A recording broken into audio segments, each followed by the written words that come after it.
मुख्यमंत्री पुष्कर सिंह धामी आज थराली और पुरोला में करेंगे प्रचार। थराली में प्रत्याशी अनिल बलूनी के पक्ष में करेंगे जनसभा, तो पुरोला में करेंगे रोड शो।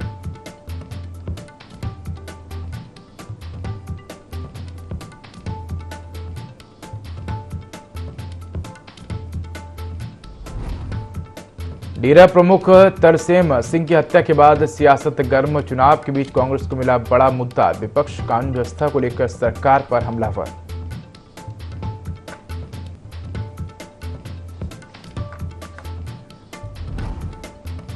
कांग्रेस नेता हरक सिंह रावत और उनकी पुत्रवधू अनुकृति गुस्साई की बढ़ सकती है मुश्किलें। ईडी ने दोनों को पूछताछ के लिए किया तलब।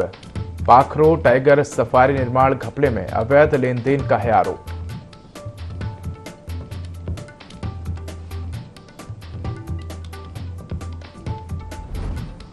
उत्तराखंड में जांच के बाद 7 नामांकन खारिज। लोकसभा चुनाव के लिए अब 56 प्रत्याशी चुनाव मैदान में। जांच के बाद हरिद्वार में 7 प्रत्याशियों की उम्मीदवारी निरस्त।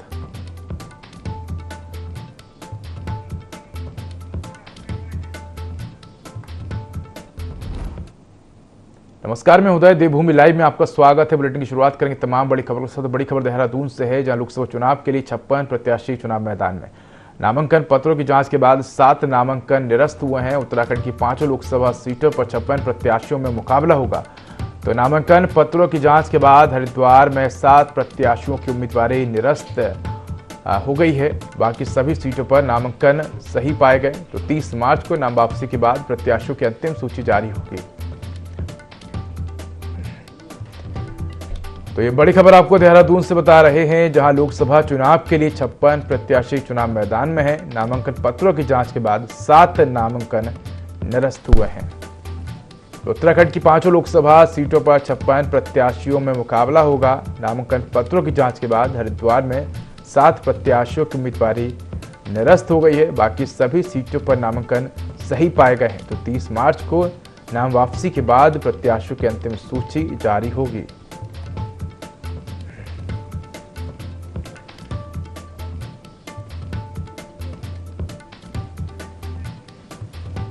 तो इसी खबर पर अधिक जानकारी के हमारे साथ देहरादून से सहयोगी विनय सूद जुड़ चुके हैं। विनय, लोकसभा चुनाव के लिए 56 प्रत्याशी इस बार चुनाव मैदान में है। 7 प्रत्याशियों का जो नामांकन है वो निरस्त हो गया है। तो कहीं ना कहीं देखा जाए तो उत्तराखंड में जो टक्कर है वो इस बार कांटे की रहने वाली, क्योंकि बीजेपी और कांग्रेस के साथ अन्य जो दल हैं वो भी इस बार मैदान में है।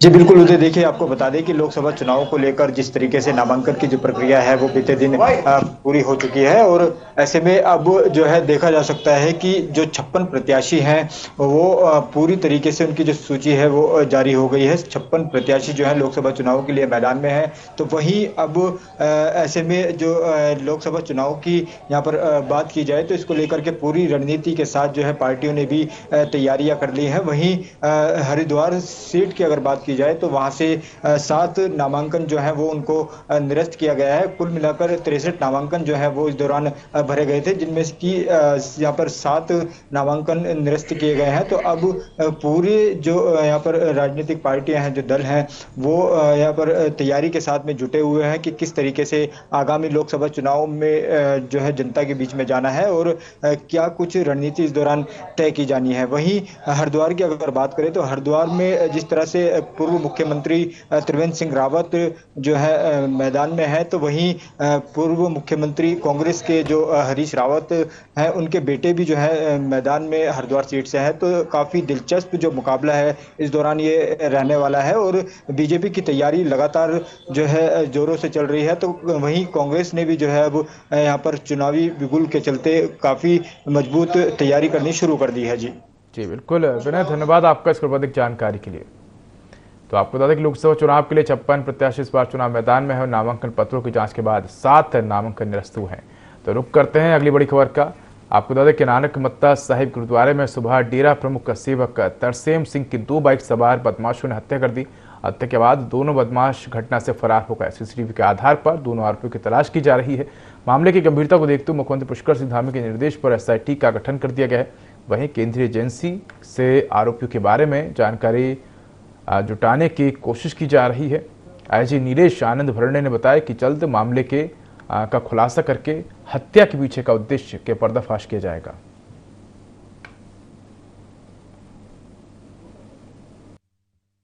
सुबह जो है तड़के पुलिस को सूचना मिली कि 6:15 6:30 बजे करीब जो है दो अज्ञात नकाबपोश जो है जो नानक मत्ता गुरुद्वारा है इसमें घुस आए हैं। और उसके बाद उन्होंने जो है कार सेवा प्रमुख बाबा तरसेम को गोली मार दी। घटना पर जो है पुलिस तत्काल मौके पर पहुंची है और उसके बाद उनको अस्पताल ले जाया गया जहां जो है उन्हें मृत घोषित किया गया है। इस वक्त तमाम हमारे जितने जिले के आला अधिकारी है जो है हमारे एसएसपी डीआईजी सारे मौके पर मौजूद है, शिनाख्त की जाएगी। इसके अलावा जो है घटना के पीछे जो मोटिव है उसको भी जल्द से जल्द जो है खुलासा किया जाएगा और पूरे घटना के पीछे का जो है पर्दाफाश जल्द से जल्द। नानक मत्ता फायरिंग में गंभीर रूप से घायल हुए डेरा प्रमुख सरदार तरसेम सिंह की खटिया में इलाज के दौरान मौत हो गई। सुबह दो बाइक सवार बदमाशों ने डेरे के बाहर तरसेम सिंह पर फायरिंग कर दी। जानकारी के अनुसार सुबह सरदार तरसेम सिंह डेरे के परिसर में बैठे थे, जहां पहले से घात लगाए दो बाइक सवारों ने ताबड़तोड़ फायरिंग कर दी, जिसमें बाबा तरसेम सिंह गंभीर रूप से घायल हो गए थे। आनन फानन में उनके समर्थकों ने उन्हें खटीमा के निजी अस्पताल में भर्ती कराया था, जहां उनकी मौत हो गई। मौत की पुष्टि एसएसपी डॉक्टर मंजूनाथ ने की है। एसएसपी मंजूनाथ ने कहा कि जल्द हमलावर पुलिस की गिरफ्त में होंगे। सुबह 6:15 और 6:30 के बीच में तो बाबा जी अपना नित्य कर्म करते हुए यहाँ पे एक कुर्सी में बैठे थे डेरे के अंदर। तो एक बाइक में दो लोग आते हैं, दोनों पगधारी लोग हैं, बेसिकली पग पहने हुए दो लोग आते हैं और बाइक में ठीक ठाक स्पीड मतलब मीडियम स्पीड में आते हैं और दूर से ही एक लॉन्ग वेपन से एक गन शॉट मारते हैं।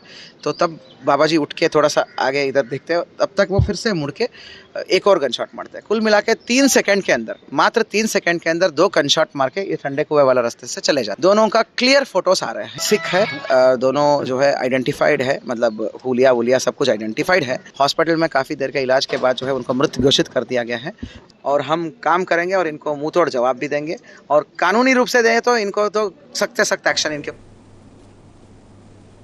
लोहाघाट के राजकीय इंटर कॉलेज का पीएम श्री विद्यालय के लिए चयन हुआ है। स्कूल प्रबंधन ने इसे मील का पत्थर बताया है।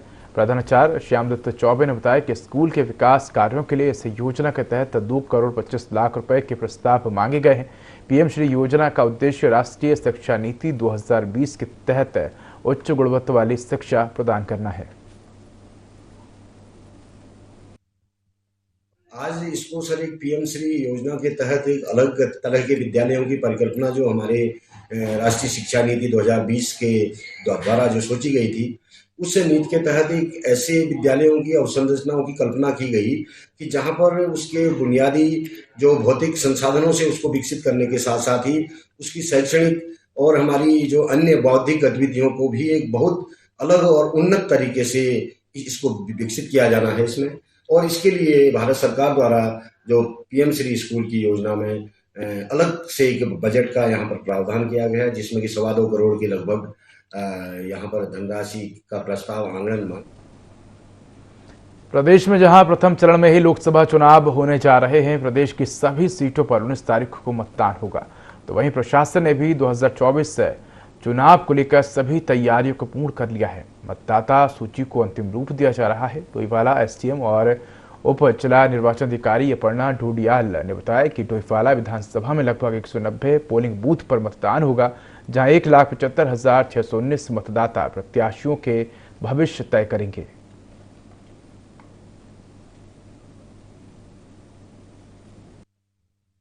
जो हमारी तैयारियां हैं, अभी तो हम लोग जो हमारे एब्सेंटी वोटर्स है यानी कि फॉर्म 12D 12 वाली जो जितने भी प्रोसेस है वो कंप्लीट कर रहे हैं, जिनको होम वोटिंग की सुविधा देनी है।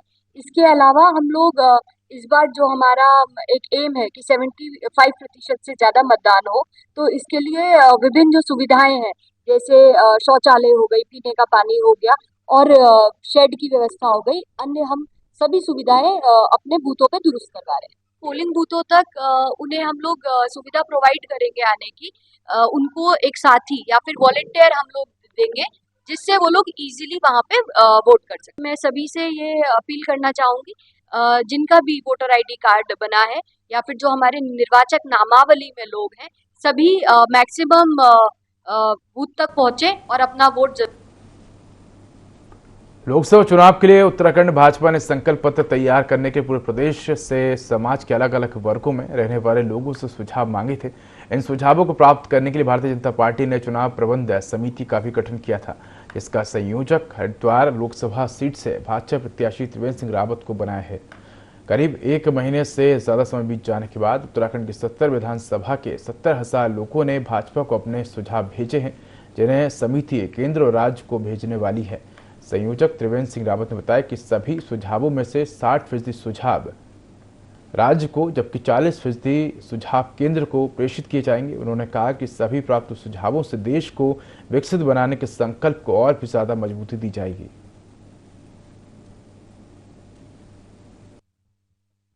लगभग ये 70,000 से ज्यादा है और 70,000 से भी अधिक लोगों ने सुझाव दिए हैं, जिनमें 60% स्टेट के लिए है। उत्तराखंड में 5 लोकसभा सीटों को लेकर तैयारियां जोरों से चल रही हैं, तो वहीं राजनीतिक पार्टियों में आरोप प्रत्यारोप का दौर भी शुरू हो गया है। बता दें कि कांग्रेस ने भाजपा के पूर्व मुख्यमंत्रियों पर लोकसभा चुनाव के दौरान उन्हें दरकिनार करने का आरोप लगा है, तो वहीं राज्यसभा सांसद नरेश बंसल ने कांग्रेस पर पलटवार करते हुए कहा कि कांग्रेस को हमें सीख देने की आवश्यकता नहीं है, कोई भी मुख्यमंत्री लोकसभा चुनाव में दरकिनार नहीं है। नहीं, कांग्रेस को हमको सीख देने की आवश्यकता नहीं है। हम प्रत्येक कार्यकर्ता का के अनुसार उपयोग करते हैं। हमारा कोई मुख्यमंत्री साइडलाइन नहीं है। हम चुनाव में हर एक का उपयोग करने वाले हैं और वैसे भी करते रहे। हमारा कोई मुख्यमंत्री निष्क्रिय नहीं। हरिद्वार लोकसभा सीट से बीजेपी प्रत्याशी एवं पूर्व मुख्यमंत्री त्रिवेंद्र सिंह रावत धुआंधार चुनाव प्रचार कर रहे हैं। हरिद्वार लोकसभा की सभी विधानसभा में कार्यकर्ताओं के साथ बैठक कर चुनाव की रणनीति बना रहे हैं। हरिद्वार विधानसभा में त्रिवेंद्र सिंह रावत द्वारा बीजेपी कार्यकर्ताओं के साथ बैठक की गई, जहां भारी संख्या में कार्यकर्ताओं को देखकर त्रिवेंद्र सिंह रावत उत्साहित नजर आए। वहीं हरीश रावत द्वारा दिए गए बयान पर कन्नी काटते हुए नजर आए और ऊधम सिंह नगर में नानक मत्ता में कार सेवा डेरा प्रमुख बाबा तरसेम सिंह की हत्या पर दुख जताया।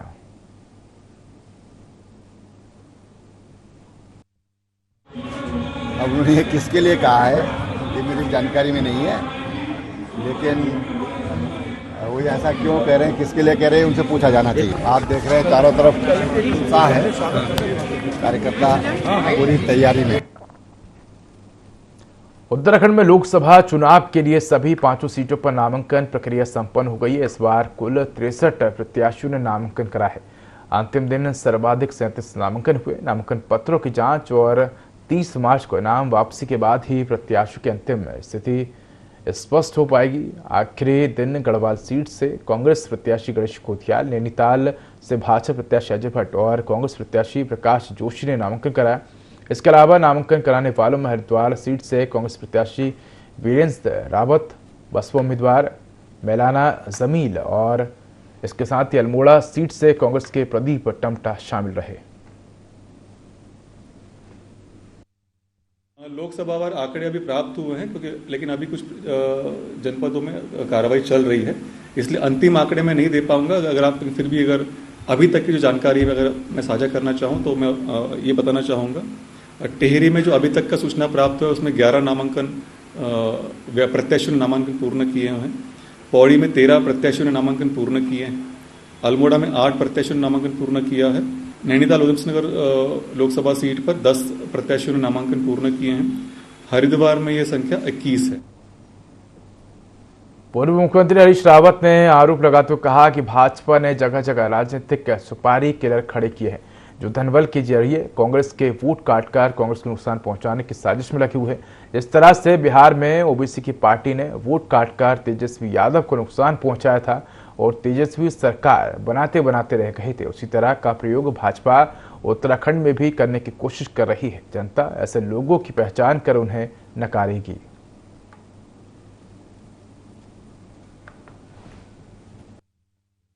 चुनाव बिल्कुल सीधा है, कांग्रेस जीत की तरफ बढ़ रही है। हमारी शुरुआत बड़ी शानदार है और मैं समझता हूं नारसन पर जितनी विशाल भीड़ उमड़ी थी और इस समय भी उतनी ही विशाल भीड़ जो है आज भी नामांकन के घमंड में है। हम कह रहे हैं घमंडी का सर नीचा। लोकतंत्र जो है घमंड को बर्दाश्त नहीं करता है। जो वोट काटने के लिए जो है सुपारी किलर के तौर पर भेजे जा रहे हैं, मैं उन लोगों पर कमेंट नहीं करता। जनता ही जो है उनको नकार करके, उन पार्टियों को नकार करके उसका जवाब देगी। हमने बिहार में परिणाम देखा है कि किस तरीके से ओबीसी की पार्टी ने सुपारी किलर का काम किया था और तेजस्वी यादव सरकार बनाते बनाते रह गए थे। यहाँ भी वो प्रयोग एक पार्टी दोहराना चाहती है। जनता उस पार्टी के मंतव्य को समझेगी और उसका जवाब। उत्तराखंड के पूर्व मंत्री हरक सिंह रावत को फिर ईडी का समन जारी हुआ है। इस समन के मुताबिक उन्हें 2 अप्रैल को पेश होना है, जिसके बाद कांग्रेस पार्टी ने सरकार पर केंद्रीय एजेंसियों के दुरुपयोग का आरोप लगाया है। कांग्रेस का कहना है कि राजनीतिक बदले की भावना के तहत सरकार विपक्षी दलों के नेताओं को दबाना चाहती है। पार्टी के संगठन उपाध्यक्ष मथुरा दत्त जोशी का कहना है कि यदि किसी नेता ने गलत किया है तो सुसंगत धाराओं में भी कार्रवाई की जा सकती है, लेकिन बार बार विपक्षी दलों के नेताओं को सीबीआई, ईडी, इनकम टैक्स जैसी एजेंसियों के माध्यम से डराना दुर्भाग्यपूर्ण है। केंद्र की भाजपा सरकार विपक्षी दलों के नेताओं को जानबूझकर राजनीतिक बदले की भावना से इन केंद्रीय एजेंसियों के माध्यम से धमका रही है।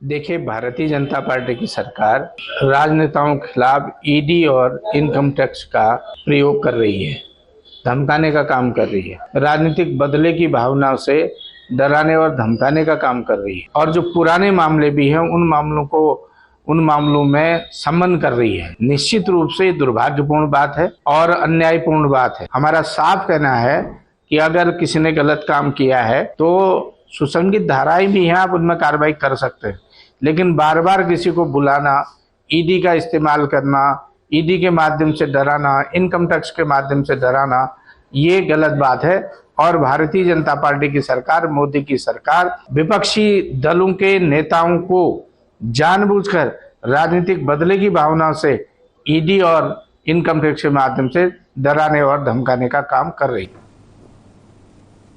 वर्ष 2024 के श्री केदारनाथ धाम की यात्रा को सुगम एवं सुव्यवस्थित ढंग से संचालित करने के लिए जिलाधिकारी सौरभ गहरवार ने यात्रा व्यवस्थाओं से जुड़े अधिकारियों को जो भी तैयारियां और व्यवस्थाएं की जानी हैं, उन सभी व्यवस्थाओं को समय से पूर्ण करने के निर्देश दिए हैं। इसी क्रम में DDMA द्वारा केदारनाथ यात्रा मार्ग से बर्फ हटाने का कार्य तत्परता से किया जा रहा है और केदारनाथ धाम हेलीपैड तक मार्ग से 3 फीट बर्फ हटाने का कार्य कर लिया गया है।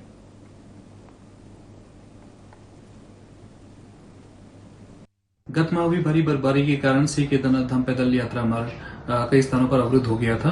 रामबाड़ा से श्री केदारनाथ धाम के बीच 5 से 6 स्थानों पर ग्लेशियर आने से वह पैदल मार्ग पर 3 से 4 फीट बर्फ गिर जाने से रास्ता अवरुद्ध हो गया था। श्री केदारनाथ धाम मास्टर प्लान व श्री केदारनाथ धाम यात्रा के दृष्टिगत मार्ग को सुचारू किया जाना आवश्यक था, जिस हेतु लोनी गुप्तकाशी द्वारा 100 मजदूरों की टीम को डिप्लॉय किया गया, जिसमें मजदूरों द्वारा ग्लेशियर काटकर लगभग 10 से 12 फीट की हाइट की ग्लेशियर काटकर रास्ता बनाया गया। वर्तमान में रास्ता बनाते हुए टीम श्री केदारनाथ धाम पहुंच चुकी है। वहां पे बर्फ हटाने का कार्य प्रगति पर है और अभी भी श्री केदारनाथ धाम में लगभग 2 से 3 फीट का बर्फ पड़ी हुई है, जिसको हटाने का काम मजदूरों द्वारा किया जा रहा है। लोकसभा चुनाव का काउंटडाउन शुरू हो गया है। ऐसे में बीजेपी उत्तराखंड की 5 लोकसभा सीटों को जीतने के लिए एड़ी चोटी का जोर लगाते हुए नजर आ रही है। मुख्यमंत्री पुष्कर सिंह धामी खुद चुनावी रण में उतरकर धुआंधार रोड शो और बीजेपी प्रत्याशियों के समर्थन में जनसभाएं कर रहे हैं, तो वहीं पिथौरागढ़ में सीएम धामी ने बीजेपी प्रत्याशी अजय टम्टा के समर्थन में विशाल जनसभा की। जनसभा में लोगों का हुजूम उमड़ा नजर आया।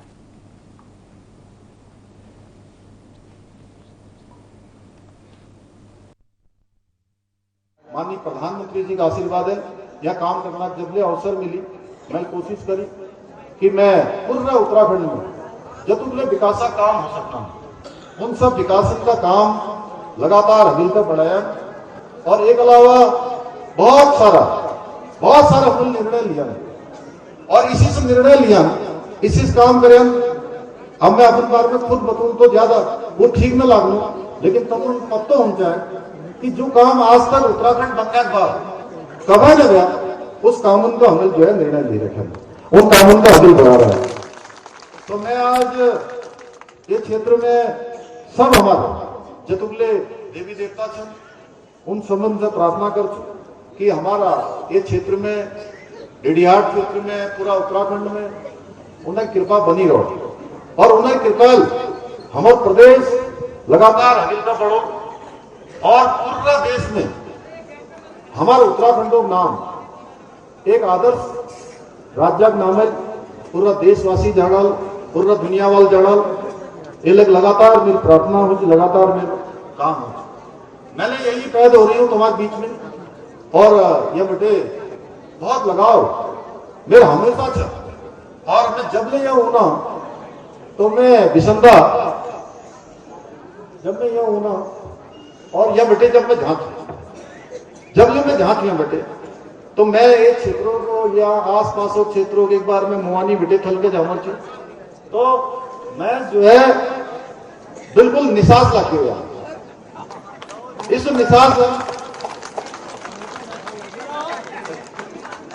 निसास लगे कि मेरे के अरे मैं हाँ ये बेटे खड़ दे जाऊंगा